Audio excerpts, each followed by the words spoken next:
নমস্কার, কেমন আছেন সবাই? আশা করছি আপনারা সকলে খুব ভালো আছেন। নতুন একটা ভিডিওতে আপনাদের সকলকে স্বাগত জানাই। আমরা সবাই মিলে রেডি হয়ে বেরিয়ে পড়েছি।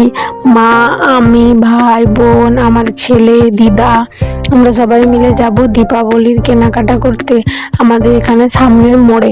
তো চলুন আপনাদেরকেও সঙ্গে করে নিয়ে যাব। বড় কালো গেটটা দেখছেন, এটা এখানকার রাধাকৃষ্ণ মন্দির।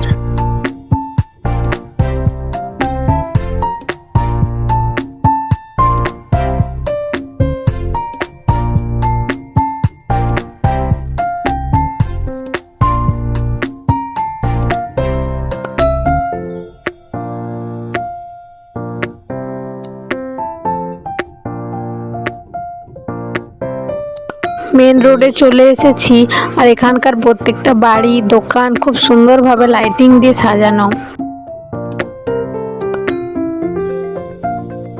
এই যে প্যান্ডেলটা দেখছেন, এইখানেই কালী পুজো হবে। আমরা অবশ্য এত দূরে আসবো না, আমাদের বাড়ির সামনেই পুজো হয়, সেখানে যাব। বাজির দোকানে চলে এসেছি, আর এখানে ভাই, বোন আর ছেলে, ওদের তিনজনকার বাজি কেনার আনন্দটা খালি আমি দাঁড়িয়ে দাঁড়িয়ে দেখলাম। এখানে লাল ঝুড়িটার এক ঝুড়ি বাজি কেনা হয়েছে।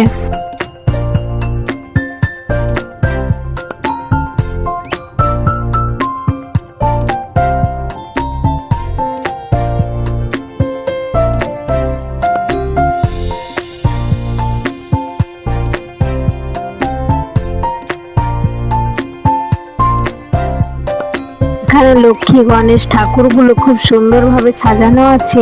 আর এখানে যেহেতু অনেকেই বেশিরভাগ বিহারি, তো বিহারিরা দীপাবলির ঘর বানিয়ে লক্ষ্মী গণেশকে পুজো করে।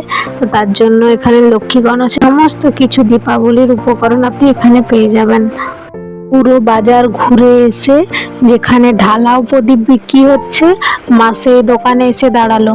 তারপর আমাকে বলল, তুই জানিস না যেখানে ঢালাও প্রদীপ বিক্রি হয় সেখানে সস্তায় ভালো জিনিস পাওয়া যায়। এইদিকে আমি ছোট ছোট প্রদীপগুলো দেখে নিচ্ছি, আর ওইদিকে মা বড় বড় প্রদীপগুলো নিচ্ছে। মা বলল 2 রকমের প্রদীপ নেবে। থেকে কি সুন্দরভাবে ছোট বড় নানান রকমের লক্ষ্মী গণেশের মূর্তি খুব সুন্দরভাবে সাজানো, দেখতেও খুব সুন্দর লাগছে।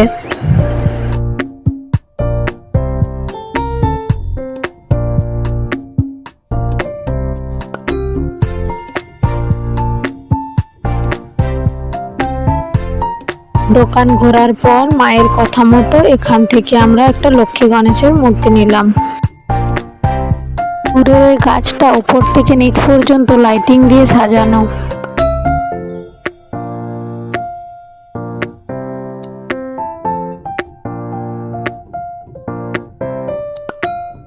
ওখান থেকে বেরিয়ে চলে এলাম একটা পিতলের দোকানে। এখানে মা ধুনুচি নেবে বললো, কিন্তু যেরকম চাইছিল সেরকম ওটা পেলো না, ওই জন্য ওখানে আর নিল না। আমরা যেখানে থাকি ওখান থেকে একদম সামনে এখানে একটা খুব বড় করে সরকারি হসপিটাল বানানো হয়েছে। এখানে সেরকম ভাবে সরকারি জিনিসের কোনো ভ্যালু নেই, কিন্তু এই হসপিটালটা খুব সুন্দর করে বানিয়েছে।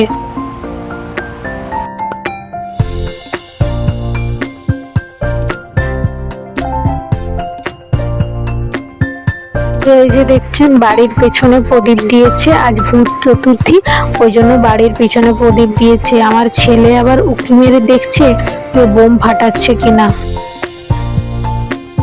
আমি আর বোন মায়ের থেকে লুকিয়ে আসার সময় একটা আইসক্রিম এনেছি। বাড়িতে এসে দেখি আইসক্রিমটা গলে গিয়েছে। তারপর বাজার থেকে এসে দিদা আর আমি বসে পড়েছি চাল পিষতে। আমাদের কালী পুজোতে পুলি পিঠে হয়। আমাদের চাল পিষা হয়ে গেছে, রাতে খাওয়া দাওয়া করে নিয়ে এখন 2 বোন বসে পড়েছি। যে বাজিগুলো এনেছি সেগুলো মিলিয়ে দেখে নিচ্ছি, সাথে আপনাদেরকেও দেখাচ্ছি যে আমরা কি কি বাজি কিনে এনেছি।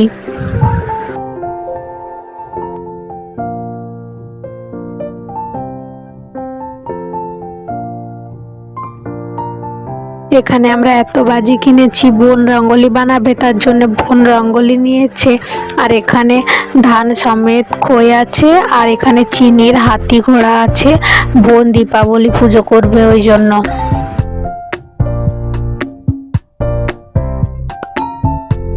এখন বাজে রাত 3টা। এখনো পর্যন্ত আমরা দুই বোন মিলে গান শুনছি, ঝগড়া করছি, মেহেন্দি লাগাচ্ছি। আমার বোন কত সুন্দর করে মেহেন্দি লাগিয়েছে আর আমাকে কি রকম ভাবে মেহেন্দি লাগিয়ে দিয়েছে। এই যে মেহেন্দিটা, এটা বোন আমাকে লাগিয়ে দিয়েছে, আর হাতের ভেতরের দিকের মেহেন্দিটা এটা আমি নিজে লাগিয়েছি। নিজের মেহেন্দিটা খুব সুন্দরভাবে লাগিয়েছে, দেখছেন কত সুন্দর লাগছে ওর মেহেন্দিটা।